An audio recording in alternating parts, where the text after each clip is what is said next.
The WNBA is completely frozen right now. No trades, no signings, nothing. And this isn't due to some outside problem. It's the players' union flipping the switch and blocking all communication between players and teams. The same union leadership that spent years trying to sideline Caitlin Clark is now pushing for $2.5 million max salaries, all while quietly building rival leagues of their own. Breanna Stewart and Napheesa Collier aren't just negotiating, they're literally running competing basketball ventures while sitting at the WNBA bargaining table. The double standard here is staggering. If the WNBA season ends up getting canceled, where should Caitlin Clark take her talents next? Drop your thoughts in the comments. Every passing day, things seem to be getting worse and worse between the WNBA and the Players Union.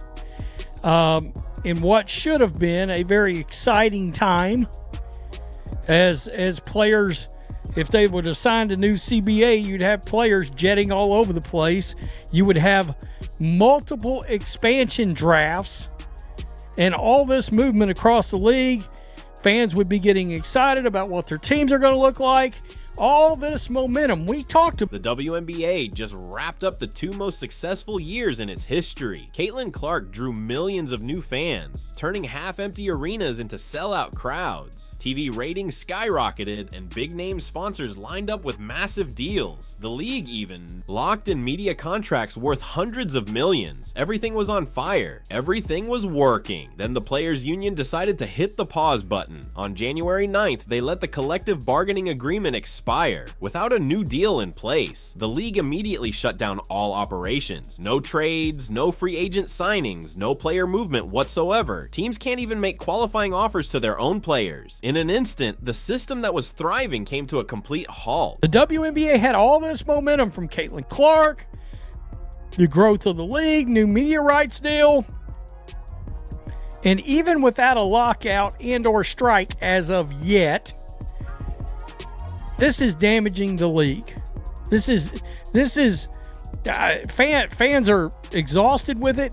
Fans are exhausted with the Players Union and how they're approaching this and how they're acting. Here's what the union demanded that made team owners walk away. They're asking for a $10.5 million salary cap per team, more than double what the league was offering. They want maximum player salaries of $2.5 million, while the WNBA's top offer was about $1.3 million, with the potential to hit just under $2 million over time. On top of that, the union is pushing for 30% of gross revenue, while the league offered 70% of net revenue. These numbers aren't even in the same ballpark. The timing couldn't be more absurd. Caitlin Clark just delivered the biggest ratings surge in WNBA history. Every week, attendance shattered records. New fans discovered the game and fell in love. Corporate sponsors finally started writing serious checks. The league was on the brink of turning this momentum into something historic, and then it all hit a wall. The superstar, the main attraction, Caitlin Clark, and let's start this league fresh. Get rid of all the old, bitter players that think they're entitled to something. Pay those 5 ladies and move on from scratch.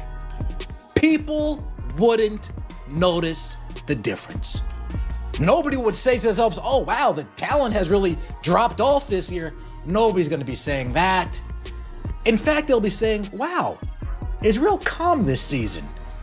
There's not so much complaining and whining going on this season. Instead, the union chose this exact moment to push demands that no one could realistically meet. Portland Fire and Toronto Tempo were set to join the league as expansion teams, but now their expansion drafts are on indefinite hold. Nobody knows when these franchises will be able to start building rosters. Training camps are delayed because teams can't finalize player situations, and arenas are already booking other events on dates meant for WNBA games. For the past 2 years, union leaders have downplayed Caitlin Clark's influence on the league. They consistently minimized her role in driving attendance and boosting TV ratings. Veterans and union reps often brushed off the surge of new fans she brought to the sport, acting like the league's recent success happened in spite of Clark rather than because of her. And WNBPA have reached an agreement on a moratorium for league business.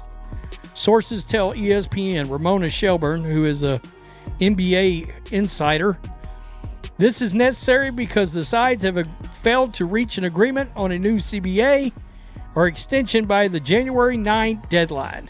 This just broke. It didn't make sense for teams to be offering qualifying offers, core designations, or courting free agents until there was a new CBA. Now, those same union leaders are demanding huge salary jumps. Salaries that are only possible because of the revenue Caitlin Clark brought in. They're asking for $2.5 million max contracts, funded by the very fans they spent the last 2 years criticizing. In other words, they want Clark's fan base to pay top dollar while being lectured for not being true basketball supporters. This moratorium isn't just a negotiation tactic, it's a full-on lockdown. The union is holding the entire league hostage until their demands are met, willing to stall the biggest growth period in WNBA history just to make a point about pay. The same people who tried to erase Clark from the spotlight now expect her success to bankroll their retirement. There's a lot of those players that don't give a rip about Unrivaled or about their business in Unrivaled. They want to play in the WNBA. Caitlin Clark's one of them. I'm just bringing that up. This is a disaster. It's officially a PR disaster for the league. Right after they started growing the league, this is officially bad. Here's where things get really complicated. Breanna Stewart and Napheesa Collier are supposed to be representing WNBA players in these contract talks. Their job is to fight for higher pay and better working conditions. They sit across the table from league executives, pushing for millions more in salary caps and player compensation. But there's a catch. They're also co-founders and owners of Unrivaled, a completely separate basketball league that directly competes with the WNBA. Let that sink in. The same leaders negotiating on behalf of players are building a rival operation at the same time. Stewart and Collier launched Unrivaled as an alternative to overseas play during the WNBA offseason. They presented it as a forward-thinking solution, creating new opportunities for women's basketball. They raised funding, secured venues, and recruited top talent to join their venture, all while negotiating against the league they're meant to support. Players are bitter because they think that they're owed something that they haven't earned. The players are bitter. The players have things to lose. Well, not all of the players, but the players in the negotiating rooms. Breanna Stewart and Napheesa Collier.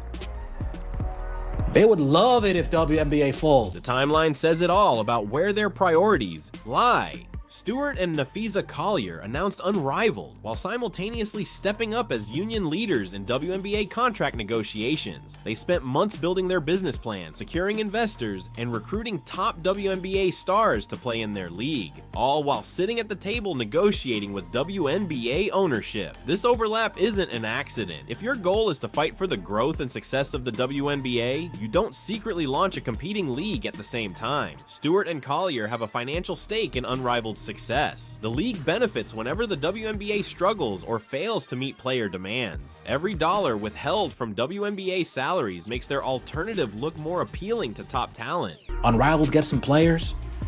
Maybe that league turns to 5-on-5. They already see a future for Unrivaled. Breanna Stewart earlier this weekend said, "Oh man, after it's so hard to compartmentalize. I mean, after the games, then I gotta go and take emails and phone calls and take places on this and take places on that. Wouldn't it just be easier if that league didn't exist anymore?" That's what she's saying to herself. The conflict goes far beyond divided loyalties. Stewart and Napheesa Collier need star players to make Unrivaled profitable. They rely on WNBA players who are frustrated with their contracts and working conditions. They need the WNBA to appear inadequate compared to the league they're building. Ironically, a successful WNBA contract negotiation actually works against their business interests. Fans started noticing the pattern when Unrivaled was heavily promoted during the union's most aggressive bargaining periods. Social media exploded with questions about whether Stewart and Collier truly wanted the WNBA to succeed. Observers pointed out that their public statements often seemed designed to create drama rather than foster agreement with league ownership. When you consider that their profits depend on WNBA struggles, their negotiating strategy suddenly makes sense. Stewart and Collier don't need the WNBA to thrive. They need it to stumble. They need the current system to look broken so that their alternative appears revolutionary. No one cares about Unrivaled. No one cared about the playoffs. No one cared about the finals. Oh, but the ratings. Yeah, but the ratings were inflated. Nobody paid attention. This is why the union often looks more focused on burning bridges than building relationships. Stewart and Nafisa Collier aren't trying to strengthen the WNBA, they're positioning themselves as the solution when the league appears to fail. They're undermining negotiations while offering players an alternative that puts money straight into their own pockets. The union leadership isn't fighting for the players. They're fighting for a business venture that thrives when the WNBA struggles to retain talent and attract investment. They're demanding massive salary increases, yet they spent the past 2 years attacking the very fans who made those paychecks possible. Caitlin Clark drew unprecedented crowds to arenas. TV ratings soared as millions of new viewers tuned in. Corporate sponsors finally recognized the value of women's basketball. Revenue streams that never existed before began flowing into the league. Momentum the union is now risking. Tried forever to get noticed by the mainstream. In comes Caitlin Clark. Finally, they get noticed.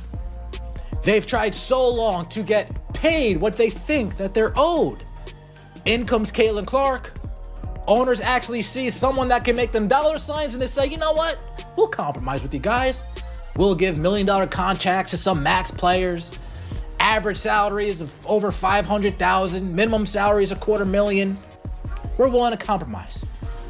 But the players believe that they're entitled to more money. Instead of embracing the league's surge in popularity, veteran players and union leaders immediately went on the attack against Caitlin Clark's fan base. They questioned whether these new supporters were real basketball fans and suggested her rise in popularity was somehow artificial or undeserved. Union representatives repeatedly downplayed Clark's effect on attendance and TV ratings, acting like the league's recent success had nothing to do with the Indiana star, who was packing arenas night after night. The hostility only intensified over Clark's first season. Observers noticed that many of these new fans were being pushed away from the start. They were insulted, scrutinized, and sometimes investigated. WNBA media and even players shunned them. Union leaders made it clear Clark's supporters didn't fit their vision of women's basketball. Veterans criticized these fans for not understanding league history and demanded proof of loyalty to other players and teams. Simply being excited about Clark's performances was framed as disrespectful to the rest of the league. The gatekeeping escalated to ridiculous levels, with longtime players lecturing newcomers on proper fandom etiquette. The old guard fans have brainwashed them into thinking that they are entitled into more money. The players are going to be the reason why the WNBA folds. Their ego and their refusal to actually negotiate in the union's PR disasters only made the situation worse. Their inflatable rat protest outside league offices looked chaotic and unprofessional. Official statements came across as emotional and unchecked, attacking the league and team owners rather than seeking solutions. They chose confrontation over collaboration at every turn. Bridges were burned with media members and fans who might have supported their contract demands. Social media backlash against union-aligned players grew as fans watched politics overshadow the sport they loved. Engagement dropped for veteran players who criticized Caitlin Clark and her growing fan base. New fans began questioning whether they wanted to invest time and money in a league that seemed to push them away. Through all this chaos, Clark stayed completely focused on basketball. She never engaged with veteran criticism or union drama. She kept improving her game and supporting her teammates, letting her performance speak for itself, while union leaders manufactured unnecessary controversy around her success. Caitlin Clark games, you look at Indiana Fever games, and you look at non-Caitlin Clark games. There it is. Said it. Right there. This league has lost momentum, and it's all because of the players. Unwillingness to negotiate.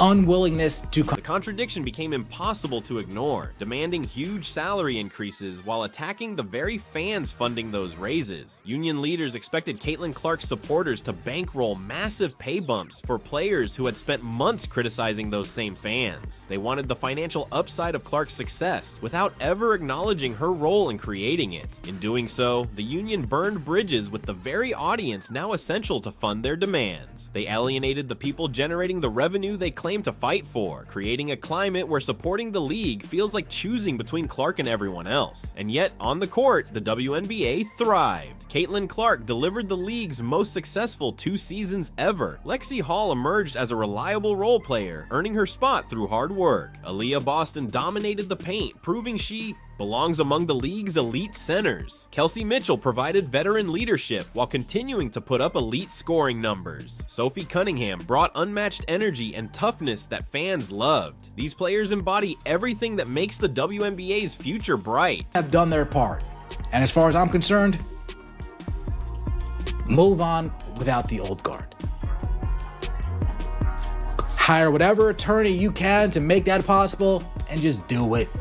If not, shut it down and spare us. The moratorium has brought all progress to a halt. Caitlin Clark can't develop chemistry with potential new teammates, and the Fever can't make roster moves to strengthen their core. Lexi Hall and Aaliyah Boston lose critical development time during what should be their peak growth years. Kelsey Mitchell faces uncertainty about her future with the team that relies on her leadership most. The entire organization is stuck in limbo while union leaders play political games. Amid this chaos, Clark's response is remarkable. She stays focused on training and improving her game rather than making inflammatory public statements. Her social media remains positive and basketball focused. She lifts up her teammates without getting pulled into contract disputes. Her calm, professional approach stands in stark contrast to the union's confrontational tactics and repeated PR blunders. The Fever had built something special. They discovered the perfect balance of young talent and veteran leadership. Team chemistry flourished as players learned their roles. The organization invested in facilities and staff to maximize development. Fans packed the arena, creating an electric home court atmosphere that reflected the team's hard work and potential. Start fresh with players that deserve money and with players that can push the league forward. Caitlin Clark, pay her. Asia, pay her. Sabrina, pay her. Sophie, pay her. Angel Reese, pay her. And let all the old, bitter, old guard players just fade in the background. Go play it Unrivaled. Go dance at Project B. Do whatever you want to do, but you're not allowed here. Now, all that momentum is completely frozen. The Fever can't add the pieces they need to compete at the highest level. Players are losing valuable offseason preparation time. The organization can't plan for 2026 because roster rules remain unclear. Development programs stall while lawyers debate contract language. Fans grow frustrated as delays drag on and engagement starts to suffer. The union's salary demands also threaten competitive balance. Massive max contracts would funnel top talent onto a few wealthy teams, leaving smaller market franchises like Indiana vulnerable to losing their best players in bidding wars. The Fever's chemistry could unravel if stars chase individual paydays elsewhere. Team building becomes nearly impossible when every decision is overshadowed by money battles. Meanwhile, support for Clark and her teammates keeps growing, while union approval ratings sink. Social media is flooded with fans backing the players caught in the crossfire. Merchandise sales for Fever stars remain strong despite the league's uncertainty, and corporate sponsors continue showing interest in partnerships with Clark specifically. The gap between player popularity and union leadership becomes more obvious every day. These rising stars earned their success on the court through performance and professionalism. They show up night after night, delivering the entertainment that fills arenas and boosts TV ratings. They handle criticism with class and let their play speak for itself. They've built genuine connections with fans who invest emotionally and financially in their success. The union, meanwhile, risks these players' careers for leadership that profits when the league falters. Clark deserves better than having her prime years wasted on contract politics. Hall and Boston need stability to reach their potential. Mitchell has earned the right to compete for championships, not watch from the sidelines. The WNBA reached its peak thanks to stars like Caitlin Clark, Sophie Cunningham, Lexi Hall, Kelsey Mitchell, and Aaliyah Boston. These players delivered the performances that packed arenas and brought millions of new fans to women's basketball. Yet union leadership chose conflict over collaboration, prioritizing personal business ventures over league success. Fans must continue supporting Clark and the Fever during this chaos. Your ticket purchases, merchandise sales, and engagement show the league what truly matters. Demand better from union leaders who created this mess. Women's basketball deserves leadership that builds, not destroys. The 2026 season can still deliver incredible basketball if everyone focuses on the game instead of politics. If the WNBA season is canceled, where do you think Caitlin Clark should play? Drop your thoughts in the comments below. Don't forget to like, subscribe, and turn on notifications so you never miss an update. Click the video on screen, and we'll see you in the next one.